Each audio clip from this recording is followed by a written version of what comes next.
Fitness Talks, um podcast de entrevistas com nomes importantes do cenário do fitness e do bem-estar nacional, abordando temas diversos sobre o mercado, tendências do setor e tudo sobre treinos e atividade física em geral.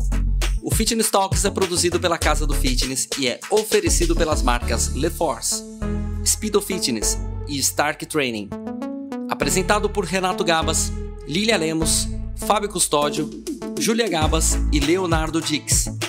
Este episódio tem um oferecimento especial da Nutrata Suplementos Nutricionais.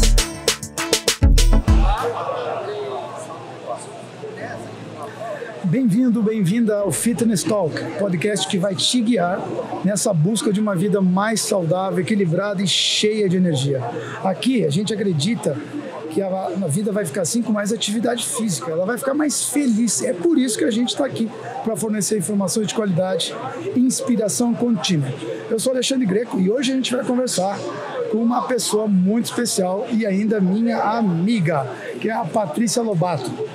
Graduada em Educação Física, desenvolve projetos de capacitação profissional, métodos de ginástica, programas de estágio, sistemas de gestão para a área da educação física, academias, centros esportivos e clínicas desde 1986. Campeã brasileira e mundial de ginástica aeróbica, nós vamos ter que falar um pouco disso. Técnica campeã do mundo, consultora. Ainda bem que não tem mais espaço aqui. Tema do nosso bate-papo hoje: saúde preventiva através do exercício. Fala um pouquinho mais dessa bio que eu falei, Paty, e o que hoje, né, depois de tanto tempo, tanta história no mercado, tu enxerga a Patrícia Lobato. Eu me lembro que talvez tu tenha sido, ou sim tenha sido, a primeira consultora de fitness para academia. É isso? Conta um pouquinho dessa pequena história. É isso. Eu fui primeiro algumas coisas, né? Uau! com essa antiguidade toda. Mas tem que falar, muitas gerações estão aí e não conhecem essa história, né? Sim, então fala um pouco aí que eu acho que é bem interessante. Bem, eu vim da dança, né? Com a dança você adquire habilidades corporais inúmeras e emocionais também, né? Porque o mundo da dança não é um mundo suave. Não. Né? É um mundo que você aprende a disciplina, aprende a excelência, tudo na prática. Sim.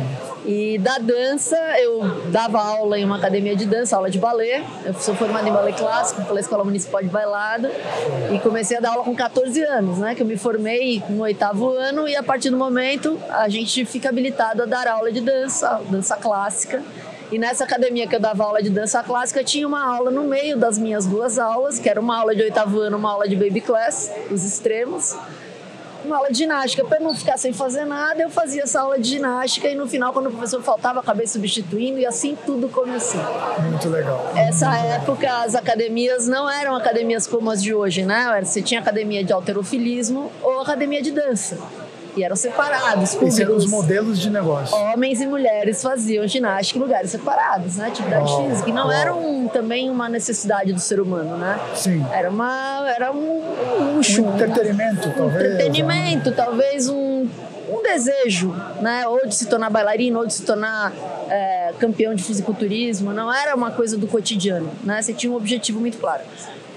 A partir dessa entrada, vamos dizer assim, né, nesse mundo de academias, alguns anos após, surge o fenômeno do Cooper, né, do Kenneth Cooper, com atividade aeróbica como uma grande alavanca de saúde preventiva. Isso começou no Exército dos Estados Unidos, ele era preparador físico, né, começou no Exército dos Estados Unidos e acabou criando um método de corrida, né, que era o método Cooper. Famoso no mundo inteiro. Famoso no mundo inteiro, aonde começou o incentivo às pessoas normais de fazerem atividade física e não necessariamente em academia. Porém, apareceu um filhote do método Cooper, da corrida, né?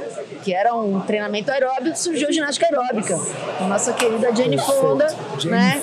Que multiplicou para o mundo inteiro pela fama dela, por ela ser uma artista e por ela também ter habilidades físicas, né, muito desenvolvidas, além de todo o marketing, do poder da atriz de Hollywood, e assim acabou aparecendo a ginástica aeróbica. E para divulgar a ginástica aeróbica foi criado nos Estados Unidos o Crystal White Championship, que foi o primeiro campeonato de aeróbica, né, que surgiu como um campeonato nacional que depois se expandiu e virou mundial. E assim, quando esse campeonato chegou ao Brasil, eu falei, eu quero ganhar. Fui a primeira campeã brasileira, depois eu fui a primeira treinadora. Muito legal.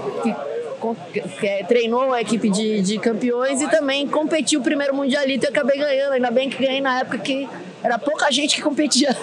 Mas isso aí foi talvez os primórdios da história da famosa academia de aeróbica, de ginástica, né? Foi aí que... Foi aí que pegou, aí inflamou, né? Mas o que era bacana, você falou sobre a questão da prevenção, Sim. É que o campeonato de aeróbica, ele surgiu não para o alto rendimento, ele surgiu para dar um objetivo para as pessoas comuns fazerem aula de ginástica aeróbica. Né? Naquela época, a musculação, ela era um acessório nas academias.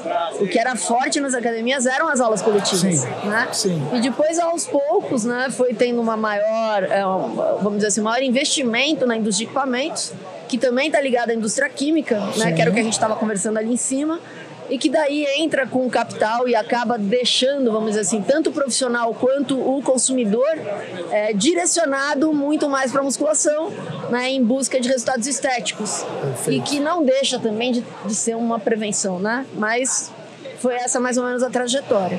Vamos dar um salto agora. Aquela corrida, dá 3 passos, dá aquele salto. Como é que foi virar consultora? De professora para o meio de academia, e daqui a pouco foi uma necessidade, aconteceu algo. Como é que foi essa virada vamos dizer, de profissão até, né? Porque de professora para consultor tem um gap aí, né? Como é que foi essa virada para consultora? Pô, eu sempre fui muito curiosa, né, Greco? Muito curiosa, de certa forma corajosa. Como eu falei, fazer primeira vez as coisas, eu sempre fui a pessoa que, eu via e fazia. E depois ia corrigindo. E com a primeira viagem que eu fui para os Estados Unidos para competir, né? Para competir no primeiro Mundial de Aeróbica, eu tive a oportunidade de ir ao MyDia, né, que era uma convenção Sim. como essa aqui, só que muito mais voltada para a parte coletiva. Parte técnica. Porque naquela época não tinha ainda, né, a musculação como um foco, então a IDEA era a grande central, vamos dizer assim, a AFA e a IDEA eram as grandes centrais de conhecimento, de educação de profissionais. E eu vi um stand bem pequenininho, assim, num cantinho, com uma toalhinha em volta, né? Que lá nos Estados Unidos faz assim, né? Quando você não tem um stand grande, é uma mesa com uma sainha. É isso aí. E aí eu fui lá olhar e era um consultor vendendo serviço de gestão para academias. Nossa, isso em 1988. Uau. Né? Eu olhei aquilo e falei, cara, eu acho que eu sei fazer isso aí. Que legal. Aí eu voltei para o Brasil e fundei a CEF, a Consultores em Fitness, que era uma empresa de educação para formar consultores para trabalhar comigo na consultoria. Que legal. Isso foi em 89. Né? E assim começou. E o que acontece? Praticamente a década de 90 iniciou com essa prestação de serviço. Em 85, eu fui convidada para ser coordenadora de uma academia no primeiro ano de faculdade. Nossa, que legal. E daí que era Training Club, que era uma academia referência, que eu dava aula ali já de ginástica. Mas como eu era essa pessoa muito de incomodar, de procurar detalhe para arrumar e tudo, eles acabaram me convidando. Foi a minha primeira coordenação, foi o primeiro programa de estágio no Brasil também, de academias, eu fiz lá, baseado inclusive na Sharp, que era uma indústria de eletroeletrônicos. Eu aprendi que podia se formar gente com a Sharp. E daí eu falei, vou fazer um modelo para educação física. E aí fizemos o modelo, foi o primeiro programa. Dele saiu o André Vidal, saíram outros, Maurício Marquesani, saiu dali, a Runner começou a fazer também. Foi muito legal. Né? E assim foi. A gente está fazendo o podcast aqui, está rolando no YouTube, está sendo filmado, e vai ter... E agora, como é que eu vejo? Está fazendo cálculo aqui. 38 anos, então, né, de consultoria. E claro que mudou muito, né, o perfil do consumidor, das academias, do negócio, dos modelos de negócio. Como é que foi essa transição? Vamos dar outro salto. Né? Vamos dar outro salto para começar a pegar algumas dicas aqui com a Patrícia. Como é que foi a transição de consultoria quando começaram a ter a visão do dono para equipe, para liderança, para a questão de ter uma análise de desempenho, que foi onde eu aprendi contigo sobre as competências. Como é que foi esse salto que a Patrícia trouxe para o mercado para poder profissionalizar mais as academias. Me conta 1 ou 2 desafios que eu acho que não foi fácil nesse início, um dono querer a avaliação de desempenho. Não, eu quero que eles... Quero mais aluno, eu quero que os caras me obedeçam. Como é que foi esse mindset e como é que está hoje? Como é que foi o início e como é que a Patrícia hoje, com seus clientes, ou quando ela vai dar uma palestra, o que ela aplica, uma dica ou 2 para esses donos entenderem que cada vez é mais importante ter uma consultoria, uma mentoria, um treinamento. Bom, o salto, na verdade, sempre foi buscar o conhecimento fora do nosso mercado. Uau! Então, eu nunca busquei conhecimento no nosso mercado, porque como a gente estava um pouco à frente do tempo, não tinha para onde olhar. Então, a gente tinha que olhar para onde? Para Sharps, para Toyotas. Que legal. Eu sempre busquei os modelos de gestão fora do Brasil. E daí... trazia tanto para, entre aspas, a realidade nacional, como para uma outra realidade que era o fitness dentro do mercado nacional. Então sempre foi uma coisa assim, de olhar uma coisa muito distante e falar, tá, o que dá pra gente fazer hoje e agora? E aí criar mecanismos e testar esses mecanismos com a equipe. Eu acho que assim, a grande vantagem de sermos professores, né, Greco? Porque você é professor, sim. Eu também fui estagiária na minha vida, na época que estágio não se pagava, né? Você pagava para ir para uma academia para fazer aula, para aprender a dar aula. Isso. Então, como a gente foi forjado, né, no modelo de busca, eu sempre apliquei aquilo que eu buscava direto com a equipe, sempre ajustei as velas para aquilo que eu percebia que dava certo e o que não dava certo, aquilo que era mais aceito ou não. Me explica melhor o ajustar das velas. Como é que tu fazia com a equipe? Ajustar as velas é como hoje se fala do mínimo produto viável, né? Você fala, você tem um MVP. Hoje você tem um MVP para uma startup, a gente tem MVP para tudo, né? Então você vai fazer, por exemplo, uma avaliação de aula, como você falou, uma avaliação de desempenho. O que eu consigo avaliar? O que é possível modificar? Não adianta você avaliar uma coisa que você já sabe que não é modificável, que aquilo vai deixar a pessoa cada vez mais para baixo. Tipo, tom de voz. Né? Você vai falar assim, pô, sua voz é muito aguda, tá? Você vai fazer o quê? Você vai mandar o professor fazer um curso de oratória para melhorar a voz? Muito bom. Sim, né? sim. Então, a gente... E às vezes tem pessoas que não entendem isso, né? Sim. Grita menos, fala mais alto. A pessoa fala mais tímido, é uma voz mais suave. Exatamente. Então, a gente sempre olhou para o processo como correção e não para a pessoa. A pessoa, ela pode melhorar através do processo. Legal. E não você tentar fazer uma crítica pessoal para a pessoa, sim. Né? Do tipo, você não é simpático. Nossa. Me explica o que é ser simpático. Sim. Você dizer, o seu tom de voz não é bom. Tá, aí, o que você pode fazer para me ajudar? Né? Então, assim, a gente tem que tomar muito cuidado na liderança justamente com isso. Você tem que mostrar aquilo que é possível de modificar, porque você, como líder, é o responsável pela modificação. Aquela pessoa que está na tua frente é teu cliente, né? Muito bom. Vamos falar um pouquinho da risada, da cabeça do gestor de dono de academia. Porque a gente seria o correto começar pelo dono, né? Da academia. É para ser assim. E quando eu sou dono da academia e eu sei que a consultoria da Patrícia Lobato dá muito resultado, é bacana, eu falo, Patrícia, por onde tu vai começar? Pode ser o meu gestor, pode ser a minha treinadora, minha equipe de vendas, pode ser o líder da musculação. Como é que a Patrícia consegue trazer esse gestor para ele fazer parte desse sistema, fazer parte da consultoria e não terceirizar? Porque eu acho que isso não é por mal que ele faz. Aí vamos dizer, as historinhas que a gente conta pra gente mesmo. Eu não tenho tempo para isso, tenho outra coisa para fazer, eu tenho um outro negócio, amanhã eu faço. Fala com o Greco, que é o gestor aqui, fala com o líder. Como é que a Patrícia, que tem tanta expertise, consegue fazer que o dono entenda que é muito importante ele estar no processo? Olha, da mesma forma que a gente falou de uma avaliação de professor, a gente tem que focar no processo e não na pessoa, né? Então, normalmente, você encontra... Não existe uma resposta única para isso que você está perguntando. Sim, né? Você sim. encontra cenários, nesse cenário você encontra atores. E aí a gente faz um diagnóstico, né? Que analisa o cenário e os atores.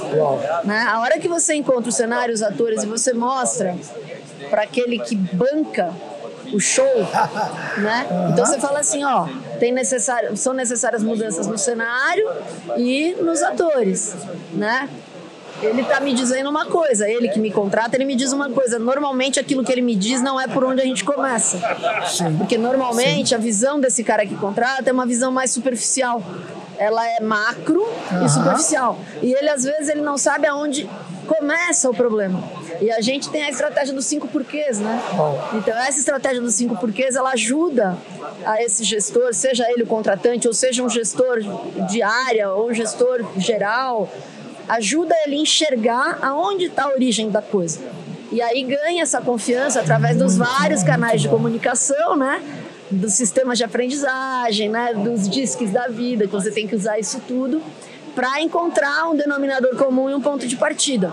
E sim, a partir dali, fazer um planejamento e mostrar uma possibilidade de resultado numa possibilidade de linha do tempo, que não é necessariamente uma promessa, mas é uma meta que todos os envolvidos, todos os atores têm que participar. E se ele não quer participar, não tem problema. Okay. Só que ele também não pode interferir. Uau, muito bom. Vamos trazer uma situação, a gente só está falando de situação real e prática, então vamos trazer uma situação a seguinte. Eu contrato a Patrícia, né, sou dono da academia, eu contrato a Patrícia, eu já conheço, porque existe muita especulação, desconfiança, própria procrastinação, às vezes, para contratar uma consultoria, deixa para depois, mas contratei a Patrícia. E a Patrícia começa a fazer um movimento. E aí, às vezes, tem que trocar algumas peças. Sim. Né? Provavelmente, às vezes, tem que trocar algumas peças. Como é que a Patrícia vê como que ela age com a equipe, líder, coordenador? Aí o dono já está de fora, só vai chegar dizendo, Greco, tem que trocar esse. Né? Eu sei que vai entrar a questão do desempenho, mas como que ela ajuda um coordenador a se posicionar numa demissão ou numa chamadas de atenção mais duras, porque a gente não foi preparado para isso na educação física, com certeza. Como que aí já dando dica até para o dono que está nos ouvindo, ou para o coordenador, dando uma dica para eles. Tem um passo tal, tem outro, como é? Então, ok, Patrícia, tá aqui, o coordenador aqui é o Gílio e é ele que vai tomar essa bomba, vou largar na mão dele, ajuda ele. Como é que tu vai ajudar ele? Então, é interessante assim, a gente na consultoria, né, a gente não diz quem tem que ser demitido. Tem 2 processos que acontecem que são resultantes do método da consultoria, da Fitness Solutions. É uma resultante. Como a gente não foca em pessoas, a gente foca em processos, os processos vão deixando claro qual é o parâmetro de bom desempenho ou de mau desempenho. Muito bom. E aí quem é que escolhe se vai ir para o bom desempenho ou não é o próprio colaborador. E esse colaborador, das duas uma, ou ele salta, e aí a gente ajuda o coordenador a desenvolvê-lo com as ferramentas certas, ou ele sai. A gente fala, a gente até brinca, ou salta ou sai, né? Porque o parâmetro estando claro é uma escolha do funcionário. E eu sempre digo isso para os donos de academia. Eu falo, escuta, o único que não tem escolha aqui dentro é você, o resto tem. É verdade. Né? Porque ele tá com o negócio, ele tá com o endereço, ele tá com a empresa, ele tá com as contas ali. Então, assim, o dono não tem escolha, todos os demais têm. Então, já que eles têm escolha, qual que é a ideia mais importante para o dono implantar? Que a gestão funcione para eles. Sim. Porque funcionando para eles, gera o engajamento, gerando engajamento, gera o resultado. Que é a implantação de uma cultura forte. Nossa, tu deu a estratégia aqui, entendeu? É isso. Da estratégia e método uma coisa, outra coisa é fazer e colocar em prática. Como que eu faço? Eu me lembro quando a companhia atlética foi a Porto Alegre, né, onde tu foi dar os treinamentos, foi lá que eu abri os olhos para a gestão e foi lá que eu migrei para a gestão. Eu me lembro que tu nos ensinava muito a questão do feedback, né? E era um feedback bem diferente. Depois lá na SPM eu fui estudar feedback e era o mesmo modelo que tu ensinou, que é válido até hoje na parte de inteligência emocional, coach, mentoring, o que for. É muito parecido ao mesmo padrão. E ele deixava constrangido as pessoas que estavam entregando muito pouco, que estavam chegando atrasado, que estavam lá fazendo, que estavam dando aula.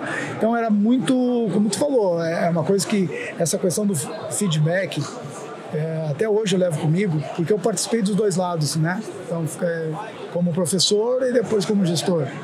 E eu não vejo, né? Vou falar do meu radar, não posso falar do mercado, porque o meu radar é da Patrícia é maior, do outro pode ser de uma outra visão, pode ser geográfica. Mas hoje em dia eu não vejo ou não escuto mais falar de gente fazendo feedback. Entendeu? Eu sei que tu vive isso. A consultoria é uma das ferramentas fortíssimas. E como é importante, quero que tu atente, quem está nos escutando, que isso não é um luxo.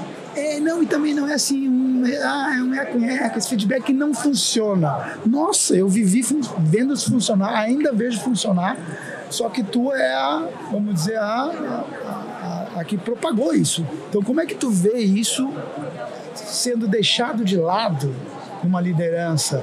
E até com o próprio dono. Porque se o dono aprender a dar feedback bacana, ele vai coordenar, ele vai conseguir lidar com todo mundo. Como é que tu vê? Qual é a importância do feedback hoje nos processos, né, de pessoas? O feedback é o responsável por fazer a pessoa sair do ponto A para o ponto B, né? Então, o que acontece é que eu vejo no nosso radar, o feedback é uma ferramenta muito importante e muito utilizada, a ponto da gente ter cursos para ensinar a prática do feedback, porque o feedback, ele vem junto com o feed forward, que é o olhar para frente, né? O feedback você fala sobre o que aconteceu. E o feed forward você fala daquilo que pode acontecer se a pessoa comprar aquela ideia. Olhando o futuro, né? Olhando à frente. Né? Então, o que é importante, Greco, é se preparar para dar feedback. Né? Sim. Então, o feedback ele tem que estar baseado em fatos e não em opiniões. Uau. E o maior erro é esse. Né? E o segundo maior erro é aquela pessoa que está na liderança achar que ela tem que ter a resposta para tudo. Na verdade, a resposta tem que estar no outro. Então são esses dois pontos. São esses dois pontos. É você buscar no outro a ferramenta para melhorar. E se a ferramenta não estiver nele, você ser parte da ferramenta. E o treinamento para feedback, eu me lembro, a minha memória está boa. O que tu nos ensinava era muito a questão, né, de a gente deixar uma meta, de deixar uma tarefa. E acompanhar. E essa pessoa não entregava a tarefa. E aí você vai num segundo passo, é exatamente isso. Então, e aí isso deixava a pessoa constrangida a ponto de eu fazer essa técnica e a pessoa chorar na minha frente, dizendo, realmente eu não consigo. Sim. Realmente eu não quero mais estar aqui. Exato. Então a pessoa falava... Aí ou sai ou salta. Claro. Né? De novo, ou ela sai porque ela fala assim, olha, isso não é pra mim. Eu descobri que isso não é pra mim a partir dessa trilha. Muito né? legal. Ou muito a legal. pessoa salta e diz assim, olha, eu não consigo fazer sozinho, você me ajuda? Porque tu falou agora em treinamento para feedback. Exatamente, tem treinamento. Tu imagina se o feedback ainda não está numa visão de gestão, de treinamento. Quem dirá se capacitar para isso. Isso aí é sensacional. Sensacional. Vamos lá. Patrícia, vamos trazendo mais para esse nosso mundo, não é louco, mas vamos dizer, novo, do digital, da inteligência artificial, todos esses aos aí que a gente está vendo aí. Como que a Patrícia se modificou, como que ela não é essa palavra, como que ela, né, se inseriu, e eu sei que muito bem, dentro daquilo que tu faz e curte, como é que tu inseriu essas novidades, e nós já estamos indo aqui para o nosso final, dentro da consultoria, dentro da tua visão de ajudar as academias, o mercado, e até quando tu dá palestra, muita gente te ajuda. Como que tu tá vendo e tá inserindo a nova tecnologia dentro das consultorias, da evolução, né, do profissionalismo dentro do mercado fitness? Greco, quem não se alia à tecnologia, para no tempo. Né? Então, a tecnologia ela tem que ser mais uma ferramenta para nós sempre. Qualquer que seja essa tecnologia, as últimas tecnologias, a gente tem que estar alinhado. Então, não é uma escolha, Sim. né? Sim. É uma obrigação. Então, quem trabalha com consultoria, quem trabalha com inovação, quem trabalha com desenvolvimento de processos, o processo da automatização das coisas, o processo da gamificação, né? O processo da digitalização, tanto de informações, de dados, como do próprio marketing, ele é algo que não dá para você dizer gosto ou não gosto. Dá para você dizer qual é o caminho que eu vou seguir. Sim, às vezes terceiriza e o cara nem enxerga, não quer nem saber, mas contratei uma agência lá. Exatamente. Contratei um cara da inteligência artificial. O problema de você terceirizar sem você saber usar é que você não sabe o que vai ser feito com a sua marca. Muito bom. Até para terceirizar você tem que conhecer, né? Sensacional. E aí para você poder brifar esse fornecedor. Essa é a sacada, pessoal, que a Paty falou agora. Se a gente não tiver o conhecimento, pelo menos para analisar o que o cara está fazendo com o meu dinheiro, com a minha contratação, com o meu negócio, exatamente, eu tô cego. Exatamente. E nesse ponto, o que é importante, né? É importante minimamente conhecer quais são os pilares, né, para essas coisas funcionarem. Sim. Então, de novo, você vai voltar para processos, né? Porque não existe marketing digital no mundo que venda alguma coisa que depois você não entrega, né? Nossa. Então, então não tem solução fácil. Outro podcast. Paty, nós estamos terminando. Eu queria que tu desse uma fala motivacional, uma fala assim, para os donos de academia que às vezes, puxa, ela falou tanta coisa, está meio longe de mim isso, ou eu já fiz e não deu certo. Eu queria que tu trouxesse uma fala dessa para motivar esses donos de academia, talvez um gestor, ou até um professor que está escutando, puxa, eu quero ir para essa área. Eu queria que tu terminasse o nosso podcast aqui no Fitness Talks, da Casa do Fitness, motivando essa galera. Bom, primeiro eu quero agradecer ao Fitness Talks, a você, Greco, por dar essa oportunidade. E segundo é dizer que nunca é tarde para você começar a melhoria contínua. Uau, né? Porque esse é um processo de melhoria contínua. Então não importa se você está começando do passo 0, do passo -3, você precisa se convencer de que é possível e começar. Não depende de dinheiro, depende de atitude. Às vezes a pessoa acha, mas a minha academia é muito pequenininha. Ok, né? A pequenininha ou as grandes têm os mesmos processos, têm as mesmas necessidades, as mesmas dificuldades, a diferença é o tamanho da carteira, né? Então, nunca é tarde para começar, o processo de melhoria contínua depende de atitude e conhecimento está à disposição na internet sobrando. E, obviamente, que tendo condição e contratar pessoas para ajudar, encurta caminhos e diminui os tombos, é isso. Paty, fala o teu Instagram ou da Fitness Solutions, só para quem está aqui e quiser conhecer mais. Olha, Fitness Solutions Oficial é o Instagram, né? Não digo que o nosso forte é redes sociais, a gente trabalha muito eu tenho contato. Lá encontra, lá tem o nosso site também, que é o fitsolutions.com.br, que é por onde a gente se conecta, a gente está presente no digital, mas a nossa entrega ainda é muito personalizada, né? Show. A gente não massificou a entrega, então a gente está ainda formando consultores. Ainda. Paty, muito obrigado mais uma vez, né? É um prazer, passar muito rápido e sensacional, muitas sacadas. Vamos em frente aí, vamos fazer aqui uma feira maravilhosa esse ano. Amém. Obrigada, Greco. Obrigada, Paty. Renato Galo. Obrigada a todo mundo aí. Valeu. Você ouviu mais um episódio do Fitness Talks, um oferecimento das marcas LeForce, Speedo Fitness e Stark Training. Para mais episódios, siga-nos no YouTube e no seu agregador de podcast preferido e no Instagram, @Casa do Fitness.